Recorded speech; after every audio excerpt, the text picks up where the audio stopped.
Standing on the edge of a cliff, realize there must be more to life than this. Reaching for the stars, traveling so far, like a dragonfly. Just grab my hand from heaven's end with me tonight. My channel is about all things chronic illness, so don't forget to like, comment, and subscribe. Alright guys, so I'm about to do my methotrexate. It comes in not individual, but multi-use vials. And so I do 0.4 mLs of the methotrexate. So the difference with this one then from like Benlysta, and I'm trying to prop y'all up. I have a new ring light, but I don't feel like putting it together. The Humira and Benlysta, they are already in auto pre-filled syringes. I'm pretty sure methotrexate has that, but that's not what my doctor ordered.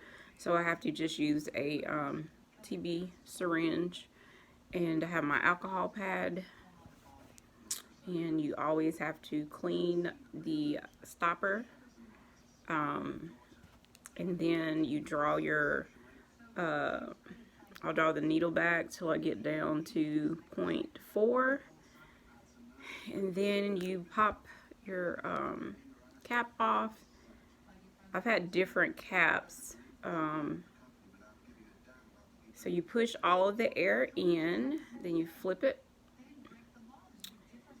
and then just slowly pull back until you get to the 0.4.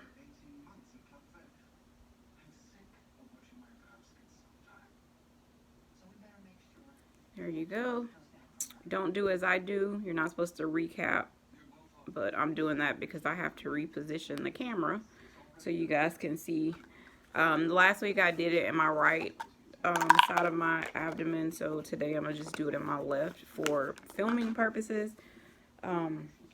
It's just hard to get it when I'm sitting this way and not using my other device. So I'll be right back. All right, so belly button, all this lovely fat, and I'm just gonna put it right.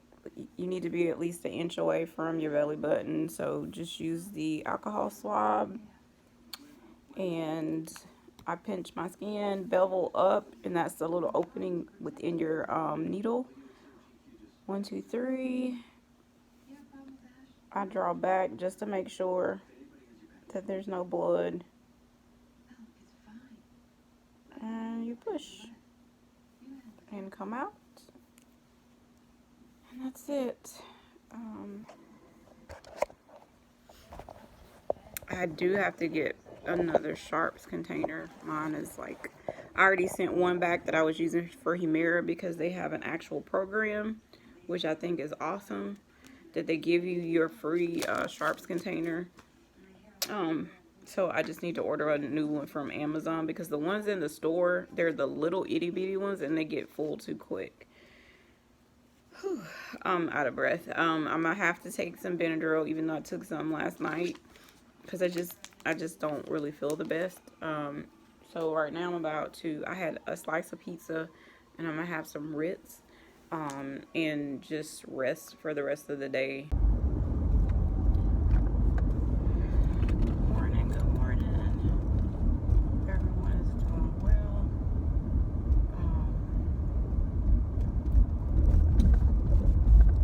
I'm heading to get, it's Saturday. Did I say that? I don't even know. Heading to get my CT scan done. I'm thankful that they were able to do it on a Saturday when they gave me the wrong instructions on how I was supposed to fast or not fast. Of course, it's 4th of July weekend and the traffic is going to be kind of crazy today. It's been raining on and off, and I'm looking in the one direction and north, and it's definitely about to storm again. I got up at probably like 5, was awakened because my husband had a track charity event that they had to do with the Ronald McDonald House.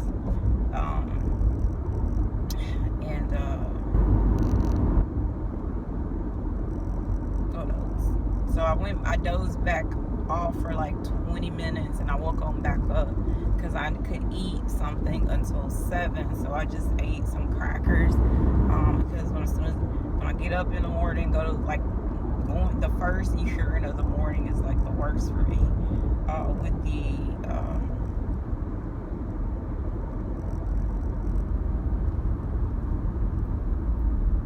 abdominal and pancreas pain. So I did that, but I didn't take my medicine or anything because I just didn't feel like a couple crackers would be enough on my stomach. So I did bring my medicine with me, so if I stopped somewhere and got something to eat, I could do so. The hubby and I, we were gonna do a date night. Was it Thursday? A day date. I think it was Wednesday or Thursday, but both days it rained. And then of course can't do nothing now because of the holiday weekend, and every place will be probably booked or a long wait or whatever. I'm supposed to go to the farmer's market, to get some collards. They've been out for the last couple weeks that we've tried to get some, and so he called and he said they still had them. So I'm praying that they'll still have them by the time I'm done with the scan, because during holidays they go so quick. You would think it's like they're giving away for free or something. As soon as the truck gets in at like 7, they normally are wiped out. Since it's 10 o'clock, but I told him, I was like, hey, call and find out so I'll kind of know which direction I needed to go, because I will be in that area. So then when I leave there, go to the farmer's market, I have to go back to Walmart to get my syringes, because I left them there because I thought, everything was going to work out with the processing of the script. So I didn't go back last night just to get those, because today is my methotrexate, and some of the discomfort could be because it's time for my methotrexate, because I've been trying to do it in the mornings. Oh no, just kind of struggling, like calf pain. Not sure what's up with that.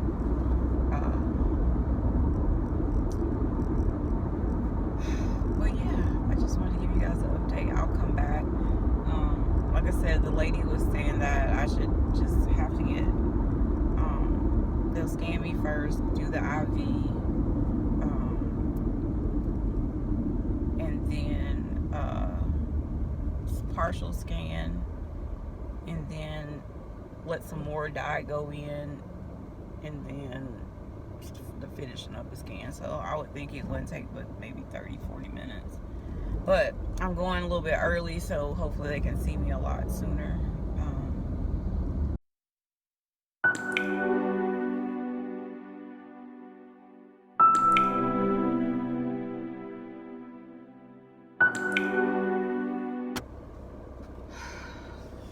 Y'all,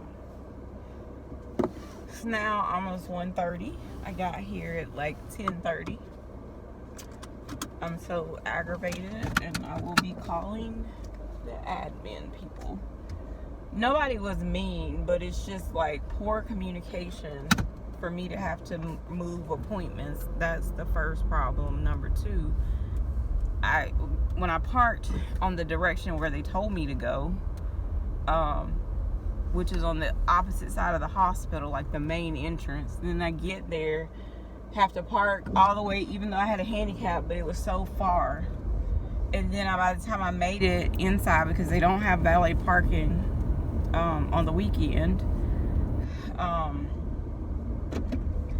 made it into the front thing, and the guy's like, hey, what are you here for? And I told him CT scan.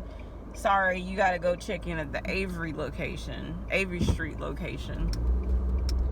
So then I had to go walk all the way back to my car, drive all the way to the opposite side of the hospital, which is like a street or 2 blocks over or something. So get inside. Of course, the parking lot's empty on that side.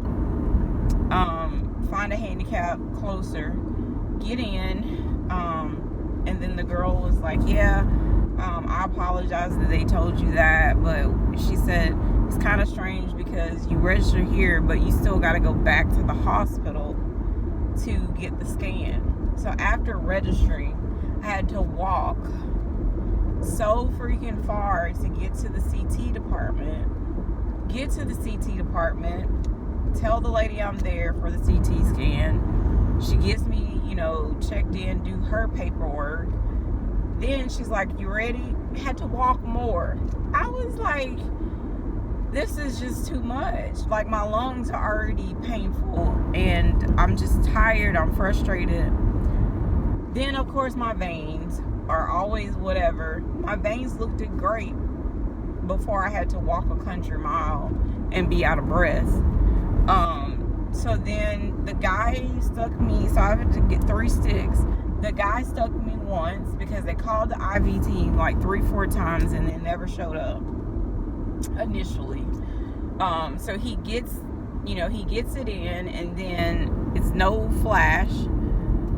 Flash meaning blood return. But he's like, let me try a little trick with the saline. And so he pushed the saline and he was able to get a drawback on the blood. And so I was like, okay, cool. But then when he started pushing, it blew. And then they called some girl from the ER to come. She came. She's like, oh, I'm not comfortable with sticking you. The other girl knows how to do ultrasound. Let me call her. So then they get somebody else that has an ultrasound machine. So she says, I see one in like my forearm. Painful as heck. They literally had a needle and a catheter this long, because it was deep. So she gets in, there's a blood return, but then it wouldn't let her feed or push. It was painful. I was like, stop. We're not gonna be doing this. So she said, let me look in the other arm, and if I don't see something, then I will figure out where IV team is and let them do it. So she sees one right in my AC where I kept telling them over and over. I said, look, like, and I get it. Being someone that has done IVs and has,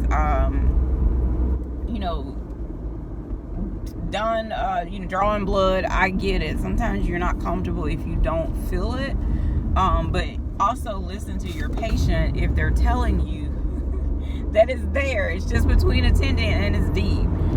It was right there in the AC on my left arm, which she got it. And I was just like, you know what? I'm just tired. And so then get the IV. Then I had to go in because it was a CT Urogram. So that entailed once they did a pre-scan without contrast. Then she pushed a little contrast in. Then I had to wait for 10 minutes flat on my back, which was miserable. And after the 10 minutes, she injected with more contrast than they did the final scan. And then I had to, from there, get up, go to the bathroom, urinate out what I could, and then come back and wait for x-ray. So then I do that, wait 10 more minutes or so for x-ray. The guy finally comes and gets me, does the x-rays, and then he's like, well, are you done? I said, well, she just told me that you were the next step, so I was assuming I'm done after this. So then I had to walk back with him to confirm that I was actually done with CT scan. And then he showed me where I needed to go to find the other entrance on the other side of the world to leave. I'm just tired. I'm frustrated. And so now I'm going to have to tell my rheumatologist, or I don't know which doctor will order it, but I need my Metaport back because I can't keep going through this every single time that I need to get IVs and or blood work drawn. It's just getting to be too much. And she even was, the lady with the ultrasound was just like, I'm just wondering if your veins are even strong enough to hold up to even holding the IV catheter in. So it is what it is at this point. So now I'm finally heading to the farmer's market, and I hope they still have food. I need to eat because I was shaky. When I made her stop in my forearm, it was because I was starting to get really woozy. And normally that doesn't happen with IVs, but the fact that I guess because I hadn't eaten and it's freaking almost 2 o'clock, that's just normal. Y'all, I'm about to have a whole breakdown because I'm so over healthcare. I'm over pharmacies. I'm over everything. So I finally get in Walmart, get the stuff that I need. Of course, I get to the pharmacy. They're closed for lunch. And so I said, okay, fine. It was like 1:50. So I said, well, by the time I check out, they'll be open. So I get to the pharmacy. It's like 2:03. They're still not lifting their thing up. There's a bug. I don't know if it's a bee. I pray that it's not. So then they don't have any TB syringes or insulin syringes, which that's what I've been doing, is the 4.4 mLs. But now they only have the other syringes. So then it's like, are you sure that's all you have? Because yesterday you had them. How the beep are they just run out of stuff when they're a pharmacy, when I know on a daily basis you're at least giving out 50 people that have diabetes that needs those syringes. And I don't have the methotrexate on me to say I can just go to CVS again. Like, I'm so done. And so now I'm having to, use these other freaking, I just know they're not the right ones. So I'm like, okay, well, the way these are set up, it's a difference on the ml. So she's like, well, you see half and just go up one on that. And I'm like, okay, whatever. Like, yeah, I'm medical, but it's just certain things you just get accustomed to. So when I get home, I'm just ordering my own damn syringes from Amazon at this point. I'm tired. And then the fact that I'm looking at having to get another Metaport because I'm having to go through all of these damn tests week after week. I'm just completely over everything.